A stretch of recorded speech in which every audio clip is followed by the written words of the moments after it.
Assalamualaikum warahmatullahi wabarakatuh. Perkenalkan, nama saya Dini Febrianti, NIM B1A121-114, kelas A, mata kuliah Wawasan Kemaritiman.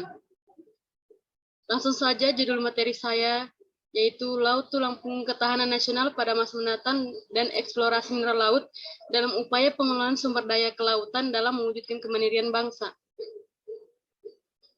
Yang pertama yaitu posisi strategis Laut Indonesia. Posisi strategis Negara Kesatuan Republik Indonesia di antara persilangan Samudra Hindia dan Samudra Pasifik secara otomatis memberikan banyak potensi sumber daya laut yang dapat dikelola dan dimanfaatkan untuk masa depan bangsa dan tulang punggung pembangunan nasional. Fungsi laut di masa mendatang. Di masa yang akan mendatang, fungsi laut tidak hanyalah sebagai penyedia sumber daya alam, baik hayati maupun non-biologis, media transportasi, sistem pertahanan dan keamanan saja, tapi secara tidak langsung mempengaruhi hampir semua aspek kehidupan di darat. Pengertian ketahanan nasional. Ketahanan nasional merupakan kondisi dinamik bangsa Indonesia yang berisi keuletan dan ketangguhan yang di dalamnya terkandung pula kemampuan untuk mengembangkan kekuatan nasional.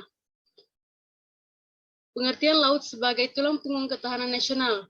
Laut sebagai tulang punggung ketahanan nasional adalah laut berperan sebagai penyedia sumber daya alam baik hayati maupun non-hayati, sistem pertahanan dan keamanan, dan mempengaruhi aspek kehidupan di darat. Isu-isu yang dihadapi Indonesia sebagai negara maritim, yang pertama perubahan iklim. Dampak perubahan iklim di lingkungan laut antara lain kenaikan suhu permukaan laut, penurunan konsentrasi klorofil A, serta meningkatnya frekuensi siklon, dan kerusakan parah pada terumbu karang yang akan berdampak hilangnya keanekaragaman sumber daya hayati. Yang kedua yaitu biaya distribusi yang mahal. Biaya distribusi mahal disebabkan karena wilayah laut membatasi distribusi sehingga kurang efektif dan efisien. Sementara jika harus dikirim melalui udara, biaya akan pertama mahal. Contoh potensi kelautan yang pertama itu perikanan, terumbu karang, garam, fosfat, mutiara, sumber energi, minyak lepas pantai. Sudah menjadikan sektor kelautan sebagai tulang punggung pembangunan ekonomi bangsa Indonesia. Yang pertama, pengelolaan sumber daya laut dan perikanan. Kedua, mendorong peningkatan nilai investasi kelautan dan perikanan dari penanaman modal dalam negeri. Yang ketiga, memperbaiki daya saing produksi kelautan dan perikanan di pasar internasional. Dan yang keempat, negara sesegera mungkin menyusun regulasi untuk dapat melakukan optimalisasi terhadap potensi perikanan dan kelautan. Yang kedua yaitu potensi dan persebaran sumber daya laut di Indonesia. Yang pertama yaitu sumber daya hayati seperti ikan, sedangkan sumber daya non-hayati seperti air laut, tanah, garam, pasir, permata, bauksit, pasir, biji besi, nikel, dan timah. Potensi material alternatif. Yang pertama yaitu cangkang kerang. Kerang merupakan salah satu sumber daya yang berasal dari perikanan tangkap yang memiliki potensi besar dan nilai ekonomis yang tinggi.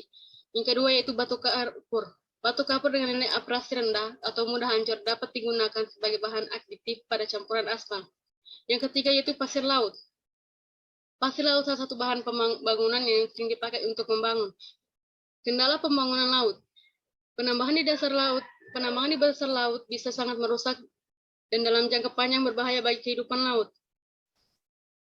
Potensi pengembangan di bawah laut. Sumber daya alam hasil penambahan memiliki berbagai fungsi bagi kehidupan manusia, seperti bahan dasar infrastruktur, kendaraan bermotor, sumber energi, maupun sebagai perhiasan. Penambangan bawah laut. Pengertian penambangan bawah laut itu sendiri adalah proses pengambilan mineral yang relatif baru yang dilakukan di lantai samudra. Jenis-jenis tambang yang berada di laut ini sangat beragam, yang antaranya adalah batu bara, minyak bumi, gas alam, timah, dan lain-lain. Pengelolaan sumber daya pesisir dan laut dengan metode co-management. Yang pertama, meningkatkan kesadaran masyarakat akan pentingnya sumber daya pesisir dan laut dalam menunjang kehidupan. Yang kedua, meningkatkan kemampuan masyarakat sehingga mampu berperan serta dalam setiap pengelolaan secara terpadu. Yang ketiga, meningkatkan pendapatan masyarakat dengan bentuk-bentuk pemanfaatan yang lestari dan berkelanjutan. Kerjasama pengelolaan sumber daya pesisir dan laut ini dapat dilakukan melalui 3 metode. Yang pertama, kerjasama lintas sektor, antar wilayah, dan antar aktor. Yang selanjutnya yaitu pemanfaatan sumber daya harus memperhatikan yang pertama, laut merupakan satu kesatuan, maka akan membutuhkan suatu pengaturan hukum yang bersifat global yang mengacu pada hukum yang disepakati secara internasional. Sifat lintas batas dari sebagian besar sumber daya kelautan, adanya ancaman kerusakan terhadap lingkungan laut yang berasal dari kegiatan-kegiatan di darat. Dan terakhir, perlu dilakukan satu upaya terobosan untuk mengangkat status mineral dasar laut. Survei mineral dasar laut merupakan pendanaan yang besar. Untuk itu, perlu disusun skema kerjasama antara institusi dengan semangat kebersamaan dan kesetaraan. Baik, itu saja dari saya. Sekian dari saya. Wabillahi taufiq wal hidayah. Assalamualaikum warahmatullahi wabarakatuh.